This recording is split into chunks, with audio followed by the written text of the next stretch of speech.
The Spurs take on the Rockets tonight. Let's preview the game and ask what is up with Harrison Barnes.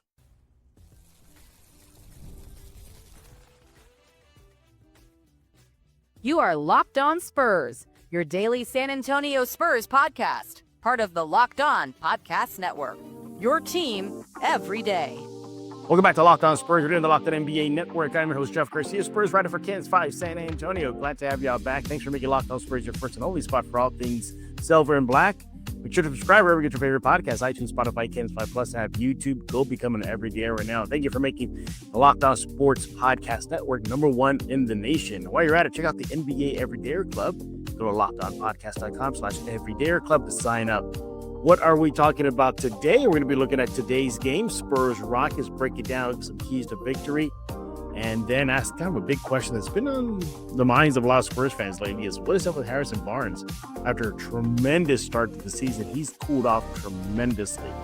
Should we be worried? This is just one of those things in NBA season. What should the Spurs do with him? Trade? Other options? We're going to be talking about that and more on today's episode of Locked On Spurs. And today's episode is brought to you by FanDuel. Make sure to go check out FanDuel right now because it's the last call for football on FanDuel. If you're a customer or a new customer, bet just $5, and that'll get you $200 in bonus bets if you win. Speaking our guest, everybody is back. SA Current's very own Manuel Solis. Follow him on X at Brady Mills. Manny, welcome back. Hey, thanks for having me back. It's good to be with you to talk some basketball. Absolutely. I needed Manny's help the other day because I had a flat and Manny wasn't there for me. Unfortunately, that was beneath him. I said, yeah, so that you got it. You don't need me. I had a big flat, Manny. We're in the car. That's what insurance is for, right? You know what? Yeah, I had my father come in and help me. He didn't want to tap out like that. I say, no, I ain't tapping out like that. We're going to do it our way. So, but Manny, yeah, trials and tribulations of owning a car, isn't it? But make sure to follow Manny on X, as mentioned, at Brady Mills. Again, he writes for the San Antonio Current. More on that later. Man, let's dive into it here, man. Talk about today's game, Spurs and Rockets. Spurs and Rockets, yeah, meeting once again. Should be a fun game. I believe the last time the Spurs and Rockets met, it wasn't pretty, Manny, was it? Yeah, that was just a pretty weird game overall. You know, from the 20-minute delay because of the rim. And it wasn't there was like another delay like in the fourth quarter, I think. So yeah, I mean, it seems like that may have thrown things off a little bit for the guys at the start. But you know, I mean, it's two Western Conference teams. I did rivalries, so it's always a good game. Absolutely. All right, let's take a look at some keys to the victory. And Manny, let me share that with what I got on my list and what I'm looking for to the Spurs to get a W today in Houston. Control the boards. My goodness, the Rockets, they're one of the better rebounding teams in the NBA. They're ranked top 10 in offensive rebounding. The list goes on and on. This team can dominate the boards if you let them. So that's key number one. Key number two, maintain high energy for 4 periods. What has been the pattern this season? They come out strong for 2 periods and kind of weak in the third. They fix it for a little while, and then we're back to the same old. Blowing double-figure leads, right? Actually, to Houston. It was Houston's largest comeback this season. Down 16, Spurs blew it. They need to maintain high level of energy throughout the entire 4 periods. And finally, take advantage of Houston's miscues. Houston, as you can see on your screen, is 26 in the NBA in turnovers per game at 15.6. They coughed the ball up. That's a great opportunity for the Spurs to get easy buckets in transition or just getting the ball back in their hands to keep it away from Houston. Man, I'm going to leave this graphic up here a little longer. Your reaction, and what else would you like to add to this? Yeah, I mean, I agree pretty much with all these three, especially number one, control the boards.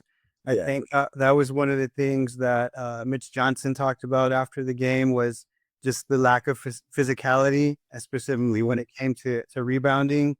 I think the other thing that he mentioned was how, you know, in terms of just the physicality, like Houston was really good at rushing, you know, the movers and pushing them off their spots.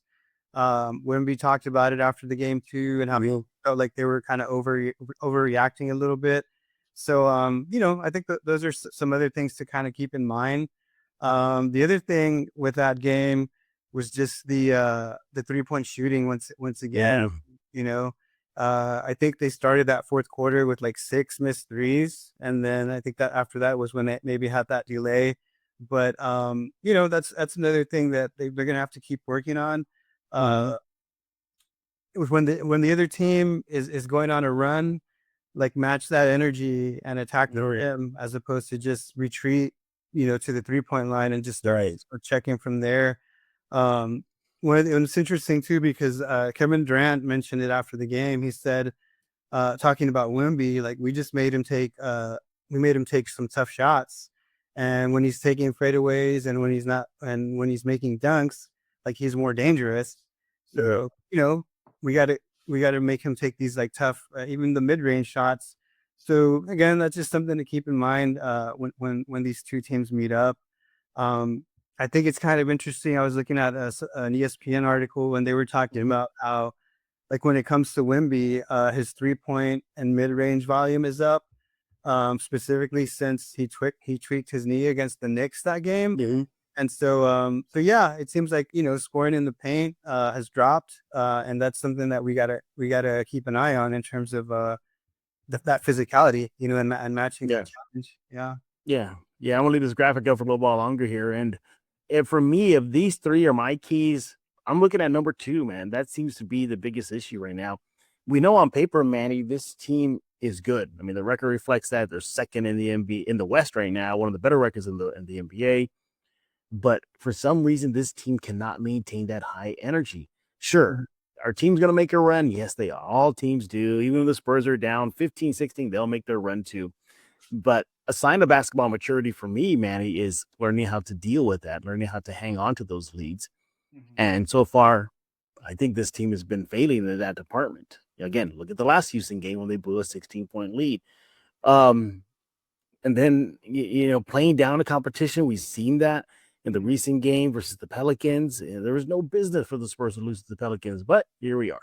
They lost to the Pelicans. It's just not a good look right now. And I think it's for them, it's just maintaining that high energy, that high focus, keeping things in perspective. Like, hey, yes, we're the Spurs. We should beat this team and beat them. Don't play down them. Victor's talked about it. The whole team from Vassell to Mitch, everybody's talked about it. So that's what's in it for me. But let me ask you something here before we hit the break here. I'm gonna take it off for a while. We mentioned the physicality. Manny, I think sometimes this team is the S word, soft. I mean, it seems like that was one of the things that Mitch Johnson was alluding to, and he was dancing around it a lot. Right, he didn't necessarily come out and say it, but I think that was one of the things that he was alluding to, specifically also after the Pelicans game. That came up again, where like the physicality, the urgency. I think the other thing you have to keep in mind, and this is one of the things that stood out to me, like looking at the recent power rankings, is this team is 8-8 since that Christmas game against OKC. And we are in the dog days of the NBA season, and we are in the NBA calendar. So, I think you're gonna expect games like this, especially during this time period. And then those two specific games, like the Houston and the New Orleans game, shots just weren't falling. It was started off with the threes, and then just it just kind of went from there. So I think those are some of the things you have to keep in mind. But not to say that they don't need to match that physicality. That was one of the things that Devin Vassell talked about after the New Orleans game. Specifically said, like, we don't want to be known as a team where other teams can come in here and punk us. And he's I think the way that he described it, he said we can't trick these games. We can't be tricking on these games. And so I think that's a part of that. I mean, obviously, like if there was like a specific answer, like to how they could come out with that energy and maintain that energy for all four quarters, like I think they would want that answer. But I don't know. I kind of feel like I watched that Houston game again earlier, and I just feel like in those situations, like I want to see more from De'Aaron Fox. He's the veteran point guard. He's a veteran leader. I think the offense, flows better when the ball's in his hands. Not to take anything away from Stephon Castle, but it just seems like, De'Aaron has more options to create on his own, as opposed to just like, hey, I'm going to attack the rim. So, I think that poise that leadership is something that they've been missing, and maybe that's something that'll help them, not necessarily with the physicality, but just like in crunch time and to get over the hump on these wins, because that Houston game was winnable.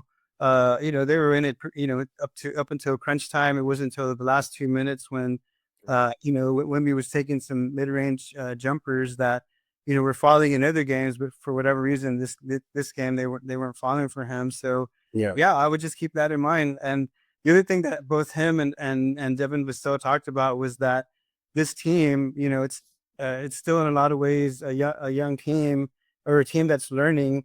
And so you sometimes need to have some of these games and have some of these failures to learn some of these lessons and like actually mature. And so I think both of those players, Wemby after the Houston game and Devin after the New Orleans game, said, hey, sometimes we got to take these licks and learn from them. But they both seem pretty confident that, these are lessons that are things that can be corrected as the season goes on. Absolutely. He is Manuel Solis with the SA Current right here on Locked On Spurs. We're trying to break it down. Today's Spurs-Rockets game. When we get back, let's look at the tail of the tape. What do the numbers show us? Let's dig into that and more. Coming up next right here on Locked On Spurs. Now, I carry a lot of responsibility in my household. If something happened to me, there would be serious consequences. We have a mortgage. We got tuition. We got everyday bills.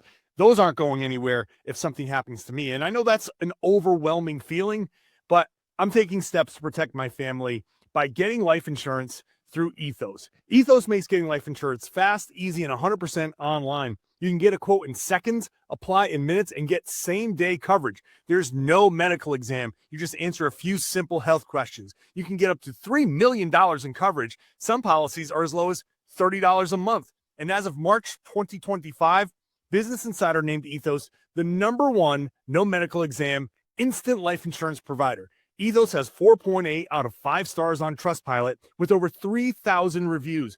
Protect your family with life insurance from Ethos now by going to ethos.com/LockedOnNBA. In as little as 10 minutes, you can get your free quote and up to $3 million in coverage at ethos.com/LockedOnNBA. That's ethos.com/LockedOnNBA. Ethos.com/LockedOnNBA. Application times and rates may vary.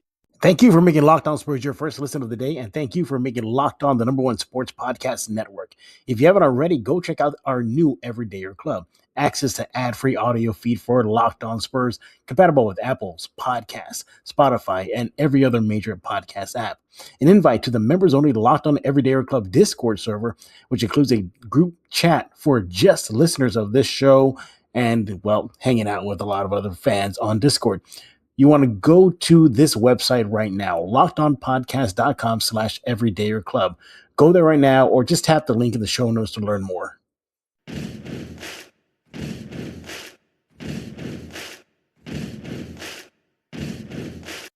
We're back right here on Locked On Spurs, joined by Manuel Solis of the SA Current. He's on X at Brad Emails. We're talking about what he does over there and more coming up in just a few minutes right here on Locked On Spurs. We're looking at today's game, Spurs-Rockets in Houston. Spurs looking to get a little measure of revenge on Houston after they blew them. Well, they just blew themselves, everybody. They just really shot themselves in the foot, blowing a double-figure lead in Houston. All right, Manny, let's take a look at the tail of the tape here. And there it is, Manny. You can see the 2025-26 regular season comparison, Spurs-Rockets. And as mentioned, look at those turnovers that the Rockets do 26 in the NBA, nearly 16 per game, while the Spurs really take care of the ball, 5th in the NBA at about 14. So, yeah, I need to see the Spurs take advantage of that. And one of the things that leaps off the page for me when I'm looking at the breakdown here is this, the emphasis on the rebounding. I had it one of my keys to victory, but just look at that. Rebounding, #1 in the NBA at 49 per game. What about, other areas? What about opponent reboundings per game? They limit them to only 38. That's how much I feel the key to the game will be the boards, just as we saw in the Pelicans loss. The Pelicans controlled the boards. That doomed the Spurs. That was one of the big reasons. The other thing was free throws, go figure, but that was one of the other things.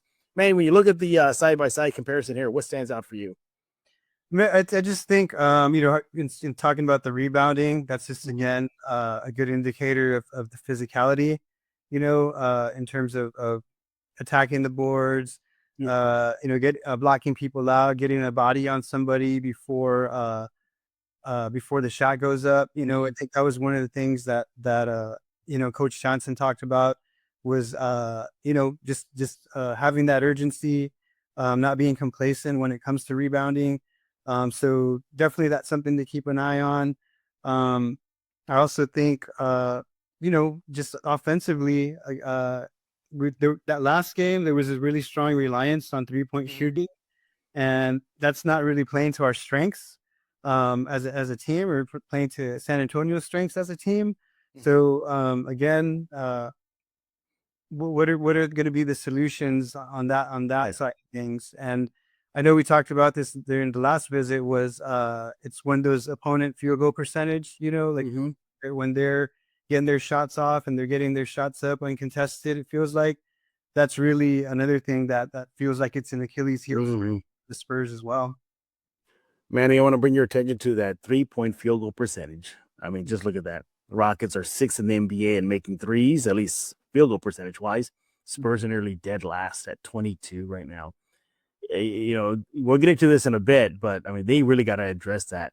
I think that is one of the biggest missing keys right now for their roster. No knock on Champagny, Vassell, or even Wemby. Those three guys definitely knocked down the three ball, just not with the consistency that we need. Again, maybe not Champagny as well. He's been on fire of late as well. But nevertheless, you got to watch out for that, because if Houston gets cooking, watch out, man. Yeah, and I think something that stood out for the last game, and I guess for pretty much most of this month, was the absence of Devin Vassell. There's arguably, their most consistent 3-point shooter, their best 3-point shooter.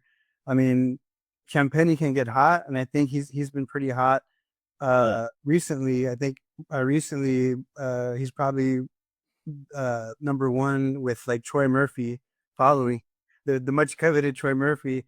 And so I think it's interesting, as we talked about this at the Bucks game, was like, who knew that Devin Vassell was the linchpin for San Antonio's offense. Go figure. But it kind of feels that way because since he's been out of the lineup, percentages have been dropping for everybody pretty much, from Harrison Barnes specifically to Castle and Harper. So it just feels like without him out there opening things up for everybody else, it's been making it a little bit tougher. Luckily he's back in the lineup. He'll be available for this game, and I think he'll have an impact.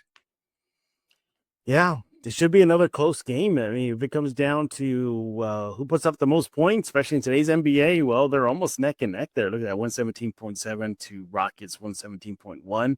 If it comes out to defense, all right, who makes more stops? Well, there you go again. It's close again. The Rockets are slightly a better defensive team point-wise at 110.7, while the Spurs are allowing 112.6. So expecting a close game, but if the Rockets are controlling the boards, in my opinion, forget it.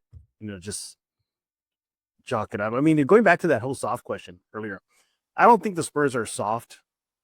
I think they just want to play more of a finesse game. And, Wemby definitely is a finesse player. Vassell's a finesse player. You got a few bruiser guys like Keldon, maybe Luke Cornett, but I think they just need to exert themselves more.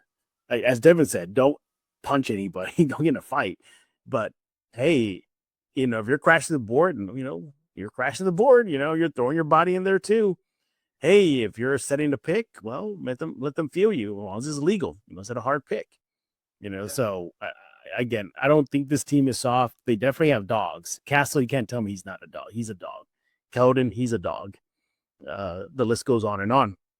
But yeah, I don't think they're soft. I just think they get sometimes it's got to muck it up a bit. And when the game calls for it. All right, Manny, let's go ahead and put our prediction. Who you got tonight? Spurs or Rockets? I think the Spurs are going to bounce back. I think the addition of Devin Vassell is going to really help things out. I think if you look at the last game, Champagny was kind of the one who went off and kind of carried the team for certain parts of the game. Wemby had like an off night. I feel like De'Aaron Fox also had an off night. So I'm expecting some strong performances by those two players.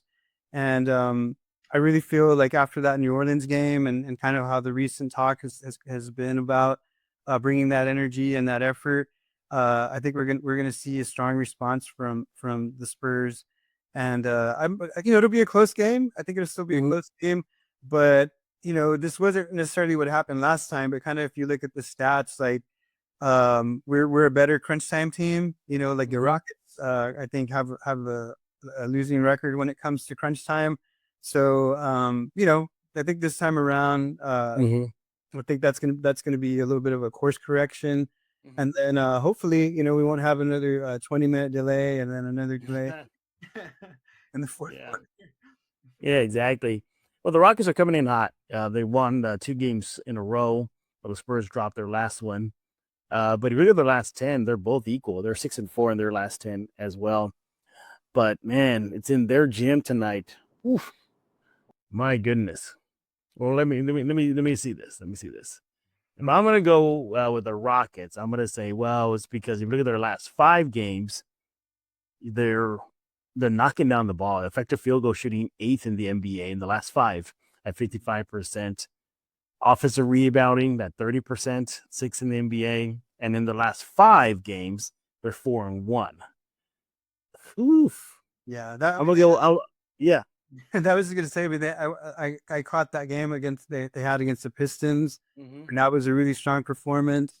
And they very nearly beat Philadelphia in Philly, I believe. So yeah, they've been playing some solid ball. But I just think the recent kind of questioning of the toughness, the soft word, that we were talking about.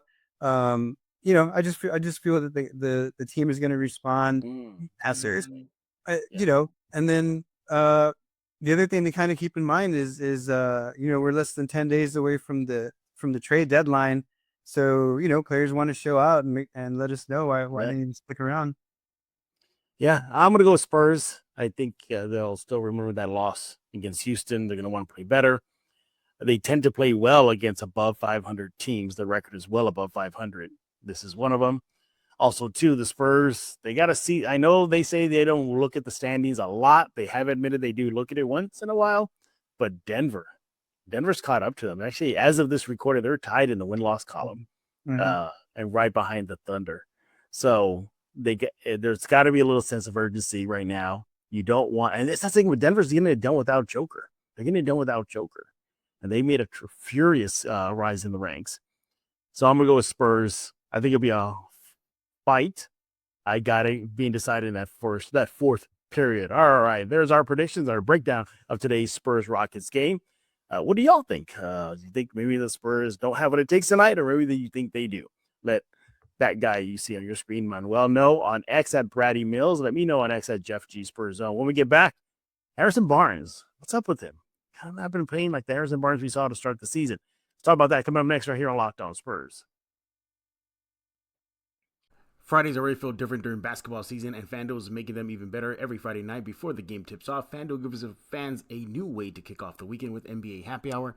NBA Happy Hour is your official pregame, a limited time window where special offers drop right inside the FanDuel app before the action starts. Fridays from 6 to 7:30 p.m. Eastern have become appointment viewing with NBA Happy Hour. Opening the FanDuel app during Happy Hour always brings up the new boosts, bonuses, and surprises. The timing is perfect, right before games, right before the weekend starts. It adds extra energy to Friday with basketball without even overthinking it. So before tip-off, check out the FanDuel app and see what's dropping during NBA Happy Hour every Friday from 6 to 7:30 p.m. Eastern. A little basketball, a little action, a whole lot of Friday energy. That's NBA Happy Hour only at FanDuel, the official sports book partner of the NBA. Tax season doesn't have to take over your life. This year, TurboTax is making it easier than ever to just hand things off and move on with your day. With TurboTax Full Service, you can have your taxes done for you by a trusted local expert, start to finish, without the stress or guesswork. Instead of spending hours trying to figure out forms, you can meet with a local TurboTax expert in person or connect online. They handle everything from W-2, self-employed forms, so you can just get to work on those deductions. You can upload your documents, go about your day, get updates right in the TurboTax app. It's a huge time saver. gives real peace of mind knowing an expert is handling it. For a limited time offer, you can have your taxes done by a local TurboTax expert for just $150 all in. If a TurboTax expert didn't file for you last year, just file by February 28th. Take taxes off your plate and get back to your life. Visit turbotax.com/local to book your appointment today.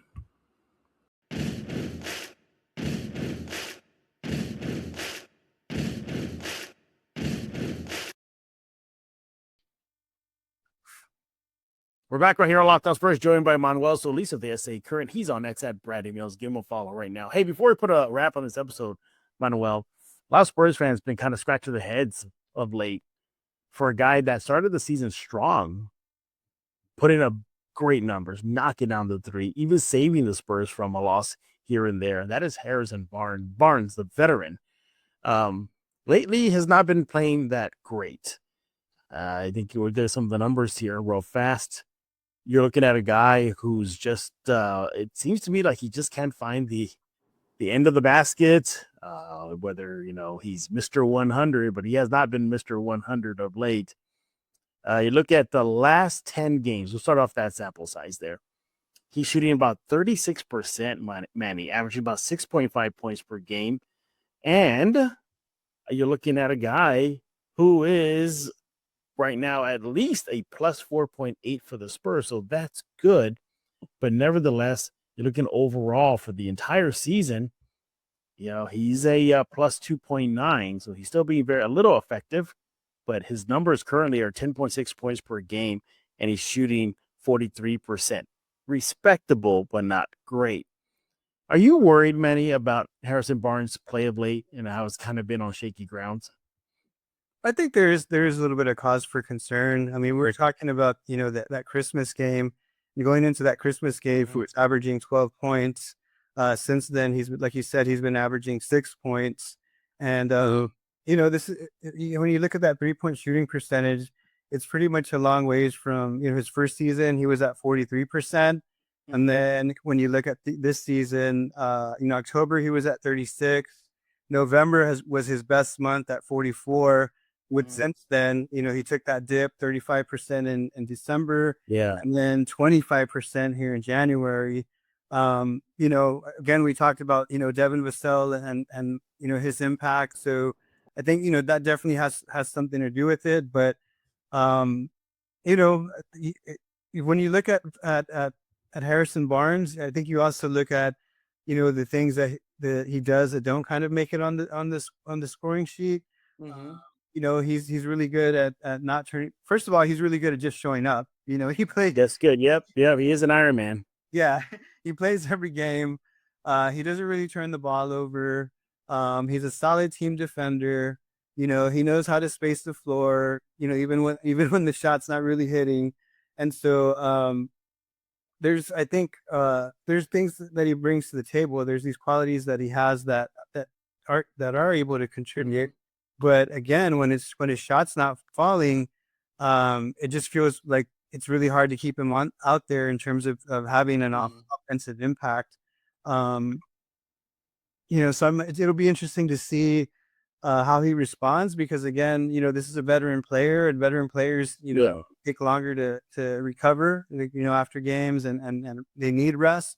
So, I think if we hold on to him, he's really going to benefit from the All-Star break. Like we talked about, these are the dog days of the NBA season, and that specifically feels like it affects veteran players who played as long as he has. So I'm optimistic that the break is gonna help, but at the same time, if you look at his career, he's never really been a strong playoff performer when it comes to that shooting. So that's just something that the Spurs are going to really have to think about, is do we kind of ride this out and see if, he can find his groove after the break. And then, but you're going to have to also think, when we get to the end of the season, how much is going to be left in the tank and how much is he going to be able to contribute for a playoff run. Yeah, it's not too surprising, though, that this recent slump that he's in kind of hit around the dog days of the NBA season. So there's that. And he wasn't the only one. Let's be fair. It was a lot of practically team wide hit a slump. Even the rookie, Dylan Harper, rookie wall, but he was even impacting him. I also look at this too, that you had a lot of road trips to start this season. We're getting close to the rodeo road trip, but it felt like they already had the rodeo road trip for a month. They've been away. That may have crept on him. Is it age? 33? Maybe. He's young by outside of NBA standards, but for the NBA standards, that's already getting up there. And I don't know. I mean, there's probably issues with the injuries. Devin Vassell was out, so maybe that threw off the rotation a bit.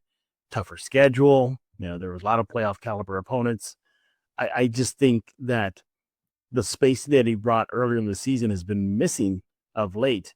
Now, I get it. Everybody has ebbs and flows. Even De'Aaron Fox, he went through a shooting slump, and he spoke about it a few games ago, saying, like, this is just part of the game. De'Aaron Fox dipped. Now he's coming back up. I am not worried. I'm not worried. I think you'll see Harrison Barnes kind of have another resurgence as the season moves on. And you're right. I think the All-Star break would do him wonders. But I also wonder about this. Perhaps the role should change. Do you have him to the bench? Would that help? I mean, he's been the consistent starter. But do you think maybe moving him to the bench could help him increase his production, as we saw to start the season, Manny? Yeah, I saw somewhere, that was one of the things that was brought up. Like, hey, if we move him to the bench, he'll be playing against, reserve players, and hopefully, that'll maybe get him going. But I think then the question is, like, who do you bring in to kind of like fill that spot? Jeremy Sohan has kind of been in the doghouse for most of the season. So, do you try to substitute that with an offensive player like, Champagny? That's one of the names that I've seen thrown around, but then you're kind of limited in terms of we already have trouble with rebounding. So like, how's that going to affect the rebounding? So, that's one of the questions I would have is like, who are you going to bring in? And then also, I think it's as with everything, it's not necessarily the years, it's the mileage. And so you're talking about a player who's played like every the entire season, going on 3 seasons, right? Or going on 4 seasons. Right. So, that's something to keep in mind as well. I guess it just depends. Who do you want to slide into that number 4 spot, or does it make sense to kind of like with the trade deadline, coming around, look for help somewhere else? I mean, if you're not going to be playing Sohan, like, it'd be interesting to be able to get a player that you could plug into that position. Yeah. But ultimately, we're answering the question here: should we be worried? I am not worried about him. For all I know, he could just be pacing himself. He's been here, done that so many years. He's like, you know what? These are the dog days. I got to be ready for the real deal. Because look, this team is going to the playoffs. That drought is over, everybody. 6-year drought snapped. It's going to happen. And that's where I need him to produce in the playoffs, leading up to the playoffs in those final month and a half. As positioning gets set, that's where I need him the most right now. But so far, I don't think the Spurs record is what it is if it wasn't for his early season play. Without him, maybe there's more L's than there are W's for the Spurs. He is Manuel Solis. He's with the SA Current. What's cooking in your neck of the woods, buddy? We're just working on these game previews, trying to give people a little taste of what to expect for each contest. So you can catch those, on in the print edition of the Current, which you can pick up at various spots around town. And then you can also catch those on the website, which is sacurrent.com. And I usually try to promote those on at Brady Mills. So, feel free to give a follow. And, just looking forward to the rest of the season. I think it's gonna be a interesting All-Star break. Having Wemby lead or be one of the leaders run the international team, and then as we're seeing the rising stars, we got Stephon Castle in there, Dylan Harper, who I've been excited to see him kind of like bounce back a little bit these past few games. In terms of attacking the basket and showing that confidence that we saw earlier in the season. And then I believe David Jones Garcia. Yep, he's let me see. Yeah, he's bringing the Platano power to the All-Star. That he is, man. Well, he's a character in the locker room, man. You think Ed Keldon has energy? So does David Jones-Garcia. I seen it. Hopefully he'll come back to San Antonio though soon. But he's tearing it up for the Austin Spurs, man. He is, man. I think at one point he was leading the entire G League in scoring. That's how good he is. But yeah. Well, we'll definitely get into all that and more this upcoming week here at Locked On Spurs. Manny, again, thank you so much for taking time out of your schedule to join us here on Locked On Spurs. We definitely appreciate it. Everybody else, we thank y'all for making Locked On Spurs your first listen each and every day. Free and available wherever you get podcasts, iTunes, Spotify, Ken's 5 Plus, app, YouTube. Go subscribe right now. Become an everydayer, and you also become a part of a member of the Everydayer Club. So what is that? So basically, you get Locked On Spurs for free. You get access to an exclusive Discord channel. You can chat it up about the Silver and Black. So much more. You want to go to LockedOnPodcast.com/Everydayer Club. Go there right now. Look for Locked On Spurs. Or sign up for the rest of the teams as well. You'll definitely enjoy it. Go do that right now. We'll be back tomorrow as the Spurs season marches on. So for Mr. Manuel Solis, I am Jeff Garcia. We're going to put a lock on this episode of Locked On Spurs.